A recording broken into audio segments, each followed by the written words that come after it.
वक्फ में कुछ गलती नहीं नजर आती है। सवाल आज यही है और डिबेट यही है, उन्हें आरएसएस आतंकवादी संगठन नजर आता है। यानी अगर कोई दिक्कत है, आप तो कोई दिक्कत देखना भी नहीं चाहते हैं।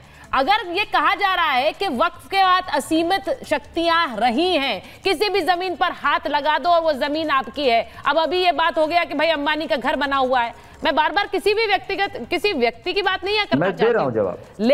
लेकिन सीधी बात यह है कि किसी भी जमीन पर हाथ रख दिया गया। अभी शिमला का मामला आ गया, शिमला में जो अवैध मस्जिद है उसमें भी वक्फ की एंट्री हो गई है। प्रेम शुक्ला जी, वहां पर भी वो जमीन वक्फ के नाम है। अब ये कैसे पता लगाया जाएगा? इसी को लेकर ये जो असीमित शक्तियां हैं, आपने अभी यहाँ पर दानिश कुरैशी साहब ने बोल दिया आरएसएस के पास असीमित शक्तियां हैं, उनके पास वो ऐसे चल रहा है, उनके पास कोई रजिस्ट्रेशन नहीं है, कोई पेपर्स नहीं है। ऐसा हो सकता है इस देश में प्रेम शुक्ला जी? असीमित शक्तियों वाला कोई भी संगठन ऐसे चल सकता है इस देश में? जी नहीं, अभी विवेक श्रीवास्तव जी ने पहले कहा कि आरएसएस पर प्रतिबंध लगा। हाँ। तो साहब, आरएसएस का प्रतिबंध हटा कैसे, क्यों हटा? इसलिए हटा कि किसी प्रकार के अवैध काम राष्ट्रीय स्वयंसेवक संघ नहीं करता। ये ट्राइब्यूनल्स ने पाया और ये ट्राइब्यूनल्स ने पाने के बाद उसको जो है हटाने का काम किया। तो राष्ट्रीय स्वयंसेवक संघ की वैधता को जांचने की प्रक्रियाएं हुई है कि नहीं हुई है, और उस प्रक्रियाओं में राष्ट्रीय स्वयंसेवक संघ पूरी तरह से पाक साफ हुआ है कि नहीं हुआ है। अब वक्फ के बारे में अगर इसी तरह से सरकारें अगर उसकी नियमावली में जो त्रुटियां हैं, जो उसके असीमित अधिकार हैं, अगर उसको संशोधित करना चाहती है, इस देश में ज्वाइंट कमेटी ऑफ पार्लियामेंट बनाकर करना चाहती है, तो किसी को इस पर जो है चीख पुकार मचाने की क्या आवश्यकता है? अब ये कह रहे हैं कि एंटीलिया की प्रॉपर्टी में हाईकोर्ट गए ना, तो हाईकोर्ट ने इनको जो है इनको रिलीफ क्यों नहीं दी? वक्फ बोर्ड की प्रॉपर्टी में अदालत में गए कि नहीं गए आप? अदालत पर आपको भरोसा है कि नहीं? अदालत ने आपको रिलीफ क्यों नहीं दी? आप मुझे बताइए ना। पहली चीज क्यों किया वो? हाईकोर्ट ने आपको क्या रिलीफ दी? बताइए मुझे। ठीक है बोलिए भाई, मैं भी वही कह रहा हूँ। अब आप सुनिए, पहली चीज गोलवलकर जी ने अश्योरेंस दी थी उस वक्त की सिटिंग गवर्नमेंट को कि हम किसी भी पॉलिटिकल एक्टिविटी में हम संलिप्त नहीं रहेंगे। We are a cultural organisation, हम नहीं रहेंगे। लेकिन आरएसएस ने प्रतिबंध लगाना जो है, ये कौन सा आपके पास किस संविधान के किस अनुच्छेद में है किसी पर राजनीतिक प्रतिबंध लगाने का अधिकार? मुझे संविधान का अनुच्छेद दिखाइए। विवेक जी, मुझे संविधान का अनुच्छेद दिखाइए किसी संस्था पर राजनीतिक। अच्छा देखिए, मेरी एक कोशिश होती है कि आम लोग इन मुद्दों के बारे में क्या समझते हैं, वो क्या सोचते हैं, वो भी जरा अपनी जनता तक पहुंचाऊं। तो एक बार जरा मैं विवेक जी आप बात कंप्लीट करेंगे, मैं एक बार आ रही हूं आपके पास। उससे पहले एक बार जरा बताना चाहती हूं कि योगी आदित्यनाथ ने आरएसएस को लेकर क्या कहा है, क्योंकि हाल में जब तौकीर रजा ने कहा कि आरएसएस पर बैन लगा देना चाहिए, आरएसएस आतंकवादी संगठन नाम के पर्चे आ गए निकलकर एक प्रयागराज के मदरसे से, उसके बाद ये पूरी बहस उठ गई। योगी आदित्यनाथ ने क्या कहा, जरा चलाइए।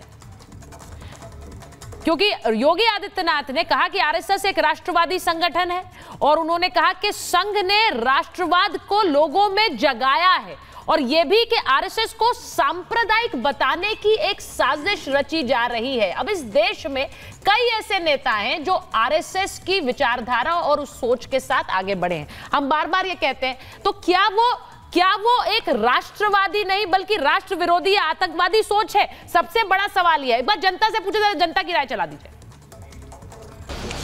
इस तरह की मांग जो बिल्कुल बेबुनियाद है, और मस्जिदों के बाहर जो QR कोड लगाए हैं, सरकार को उसे उखाड़ के फेंकना चाहिए, क्योंकि राष्ट्रीय स्वयंसेवक संघ एक देशभक्त संगठन है।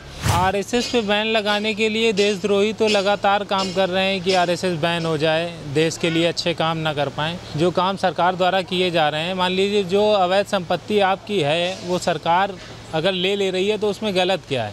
आरएसएस को एक तरीके से पूरी तरीके से बैन करना चाहते हैं, क्योंकि जो आरएसएस के लोगों को अलग अलग करके उनको बांटा जाए, ये इनकी एक प्रक्रिया चल रही है इस QR कोड के माध्यम से। आज जो वक्फ की संपत्तियां हैं उनको बचाने के लिए जो लोग लगे हुए हैं वो केवल इसलिए लगे हुए हैं क्योंकि कहीं ना कहीं उनका व्यक्तिगत नुकसान हो। बोर्ड बचाने की बात ये वो इसलिए कर रहे हैं क्योंकि वहाँ पर अनैतिक कार्य होते हैं, उन गतिविधियों को रोकने के लिए वो धर्म की आड़ लेकर इस काम को करने का काम कर रहे हैं। अब ये जो बात बोली गई कि अनैतिक काम होते हैं, अब मैं एक चीज ये पूछना चाह रही हूँ, विवेक जी आप ही के पास आ रही हूँ क्योंकि आप अपनी बात कंप्लीट कर रहे थे, लेकिन ये जब से शिमला का मामला आया है उसके बाद से ये सवाल और ज्यादा उठने लगा कि ये संपत्ति मस्जिद की, ये तो वक्फ के नाम पे थी, वो से इलीगल 4 मंजिल बना दिए गए, वहां पर लोग बसते चले गए, तो क्यों ना वक्फ पर सवाल उठाया जाए? बोलिए बोलिए।